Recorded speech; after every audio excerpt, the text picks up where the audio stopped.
Hai, Assalamualaikum dan salam sejahtera. Saya perkenalkan diri saya dahulu. Nama saya Noshila binti Sukiran, nombor matriks 94080412681401.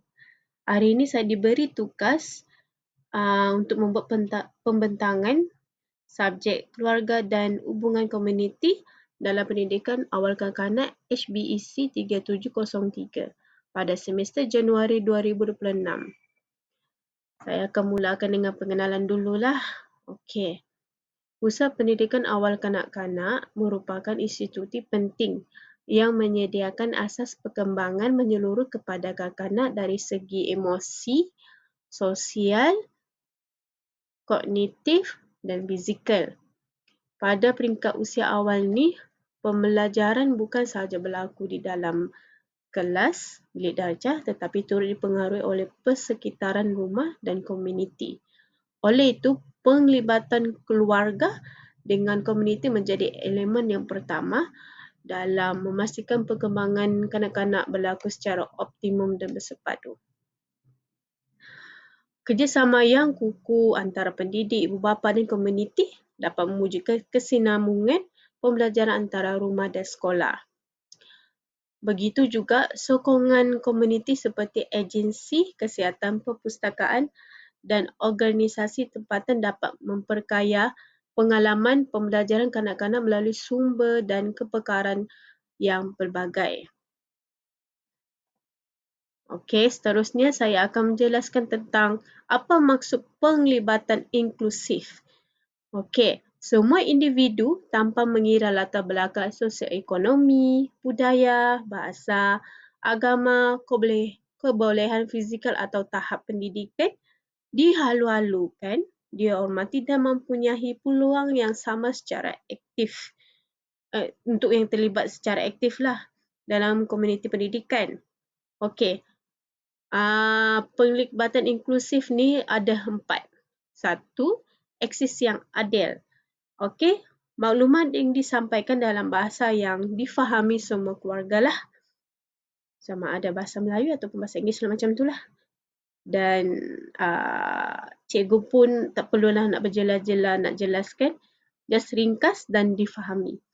Seterusnya, aktiviti yang dijalankan pada waktu yang fleksibel bagi ibu bapa yang sibuk bekerja lah. Kedua adalah menghormati kepelbagaian.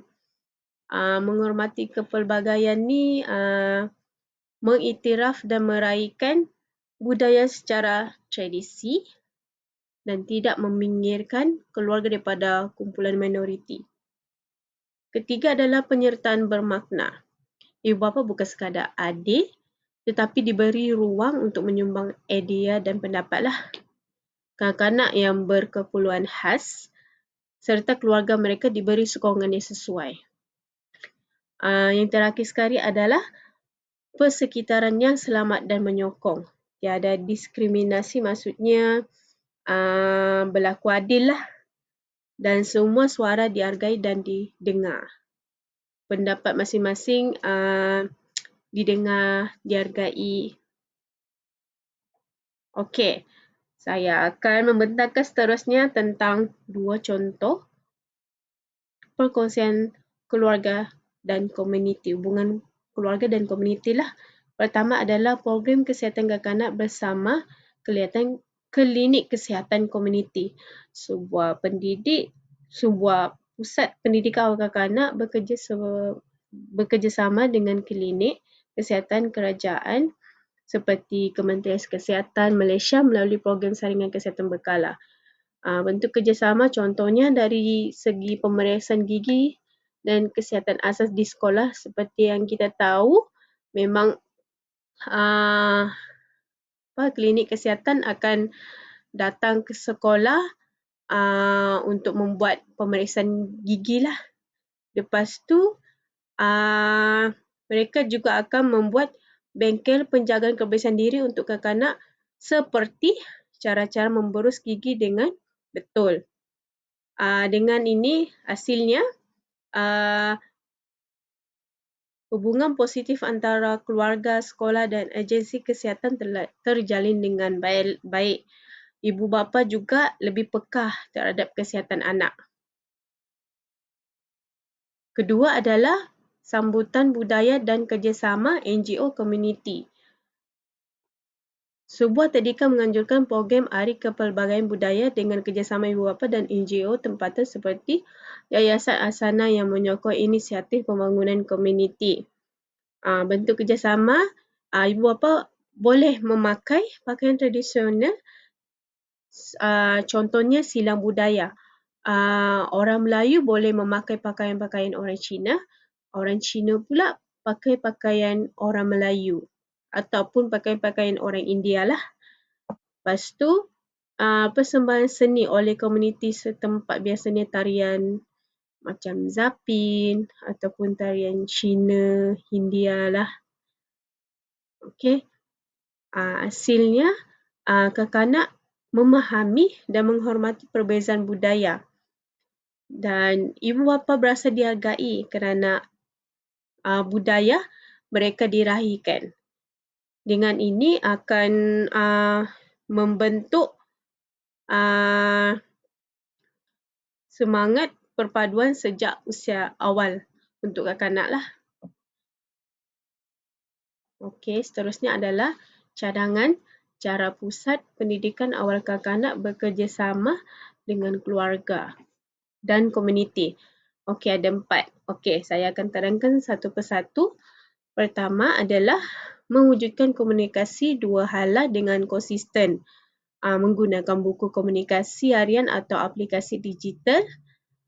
Mengadakan sesi perjumpaan berkala untuk membincangkan perkembangan kanak-kanak. Juga menyediakan dalam pelbagai bahasa bagi memastikan semua keluarga memahami maklumat yang disampaikan. Kedua adalah menganjurkan program dan aktiviti bersama keluarga.